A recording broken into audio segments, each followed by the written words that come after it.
नमस्ते बच्चों, कैसे हो आप सब? अच्छे हो? सभी का डीएवी श्री विष्णु विद्या निकेतन में हार्दिक स्वागत है। आज हम जानकारी प्राप्त करेंगे कक्षा 7वीं के हिंदी विषय के पहले पाठ के बारे में। तो आइए जानते हैं। मेरा नाम टी संतोष, कक्षा 7वीं, विषय हिंदी, और आज का अपना पाठ है मन करता है। यह एक सुंदर कविता है। इस कविता के कवि है सुरेंद्र विक्रम।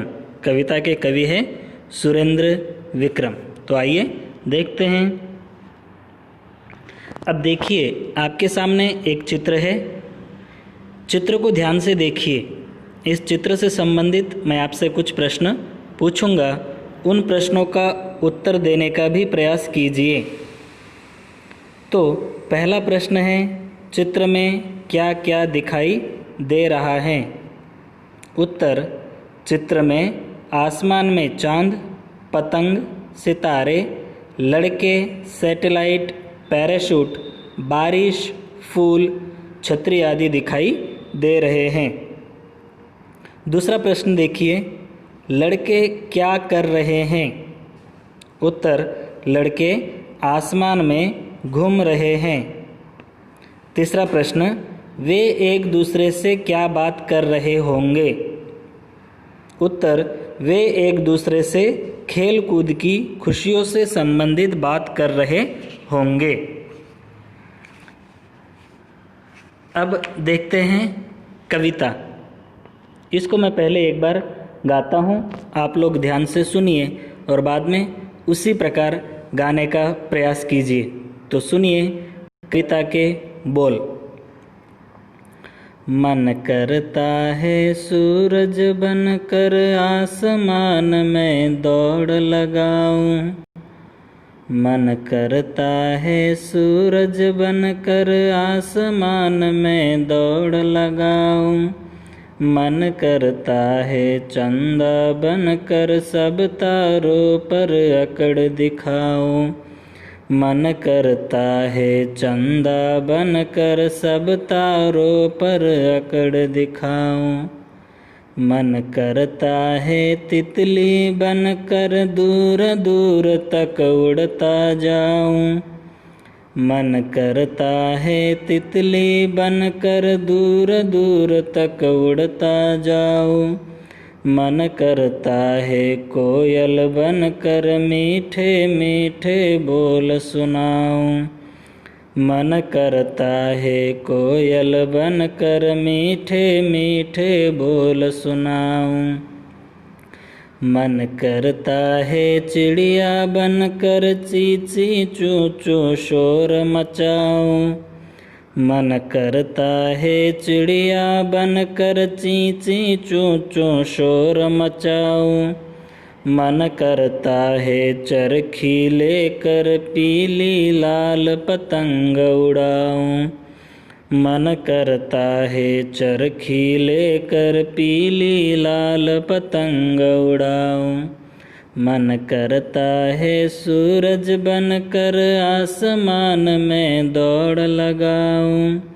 मन करता है चंदा बनकर सब तारों पर अकड़ दिखाऊं।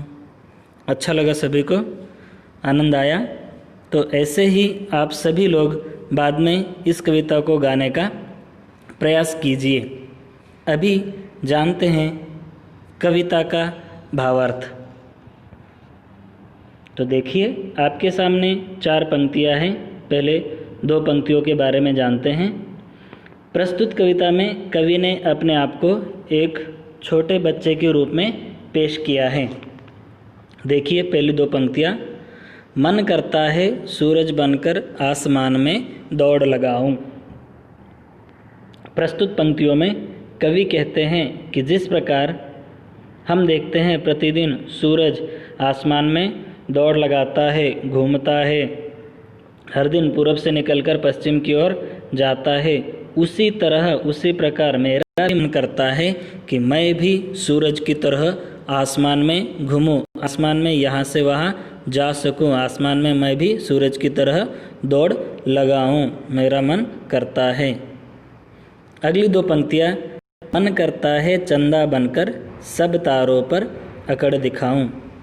प्रस्तुत पंक्तियों में कवि कहते हैं कि मेरा मन क्या करता है कि जिस प्रकार हम आकाश में देखते हैं तारे छोटे छोटे होते हैं और चंदा बड़ा दिखाई देता है, तो ऐसे लगता है जैसे मानो चंदा उनके ऊपर अकड़ दिखा रहा हो, उनके ऊपर रोब जमा रहा हो। तो उसी प्रकार मेरा भी मन करता है कि जिस प्रकार चंदा आकाश में सभी तारों पर अकड़ दिखाता है, मैं भी चांद बन जाऊं, मैं भी चंदा बन जाऊं और उसी प्रकार मैं भी सभी तारों पर अकड़ दिखाऊं, मैं भी आकाश में चांद की तरह घूमूं। देखते हैं अगली पंक्तियाँ। देखिए इन पंक्तियों में, मन करता है तितली बनकर दूर दूर तक उड़ता जाऊं। कवि कहते हैं कि जिस प्रकार हम देखते हैं तितली एक फूल से दूसरे फूल पर और हमेशा ऐसे उड़ती रहती है, फूलों का शहद चूस लेती है, उसी प्रकार वो अपने आज़ादी से यहाँ वहाँ उड़ लेती है, हवा में भी गोते लगाती है। उसी प्रकार मैं भी चाहता हूँ कि मेरा भी मन करता है मैं भी तितली की तरह सुंदर दिखूँ, रंग बिरंगा दिखूँ, यहाँ से वहाँ मैं उड़ता जाऊँ, जो मेरे को फूल अच्छे लगे मैं उनके ऊपर बैठ सकता हूँ, यह मेरा मन करता है। अगली पंक्तियाँ देखिए, मन करता है कोयल बनकर मीठे मीठे बोल सुनाऊँ। प्रस्तुत पंक्तियों में कवि कहते हैं कि हम सबको सबसे प्रिय पक्षी अगर गाने की और उसकी सबसे प्रिय जो आवाज़ होती है कौन से पक्षी की होती है, तो कोयल की। अगर वो गाती है तो उसका आवाज़ सबके मन को मोह लेता है, सबके कानों में शहद घोल देता है। उसी प्रकार मैं भी चाहता हूँ कि मैं भी कोयल बन जाऊँ और सभी लोग मुझसे प्रेम करें, मेरी मीठी मीठी आवाज़ सुने, मैं जैसे गाऊँ लोग उसको आनंदित सुनकर आनंदित हो उठे। तो मैं चाहता हूँ कि मैं भी कोयल बनूँ और सबको अपने मीठे मीठे बोल या गाने सुनाऊँ। देखिए अगली पंक्तियाँ, मन करता है चिड़िया बनकर ची ची चूँ चूँ शोर मचाऊँ।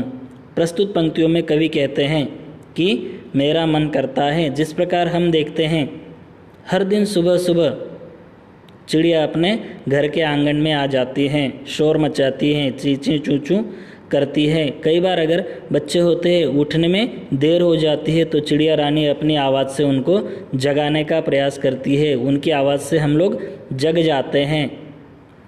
पहले बहुत सारी चिड़ियाएँ सुबह सुबह दिखाई देती थी, लेकिन आजकल उनकी वो कम हो गई हैं, विलुप्त होती जा रही हैं। तो मैं चाहता हूँ कि मैं भी उनकी तरह, चिड़िया की तरह मैं भी चिड़िया बन जाऊँ और उन्हीं की तरह चींची चूचू ऐसे शोर मचाता रहूँ। देखिए अगली पंक्तियाँ, मन करता है चरखी लेकर पीली लाल पतंग उड़ाऊँ। कभी कभी मेरा मन ये भी करता है कि मैं चरखी ले लूँ और पीली लाल रंग बिरंगी जो पतंगे होती है उनको आकाश में उड़ाता रहूं। चरखी जिसके अंदर हम धागा लपेटते हैं, जो थ्रेड को लपेटा जाता है, और पीले लाल या तो रेड और येलो, लेकिन अलग अलग कलर के पतंग मैं उड़ाना चाहता हूं।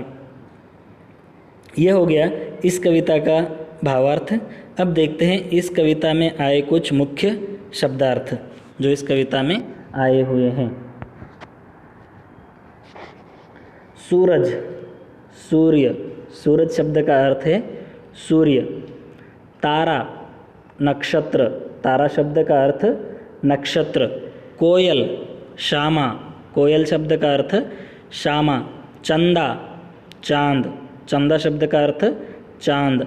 आसमान, आकाश, आसमान का अर्थ आकाश। चिड़िया, पक्षी, चिड़िया शब्द का अर्थ पक्षी। शोर मचाना, चिल्लाना, शोर मचाना शब्द का अर्थ चिल्लाना। मन करना, मन बनना, मन का शब्द का अर्थ मन बनना। तो सभी को समझ में आया। आज के इस भाग में हमने देखा कविता, कविता गायन, कविता का भावार्थ और उसमें कविता में आए कुछ मुख्य शब्दों के अर्थ। इस पाठ से संबंधित व्याकरण अंश की जानकारी हम प्राप्त करेंगे भाग 2 में। तब तक के लिए धन्यवाद।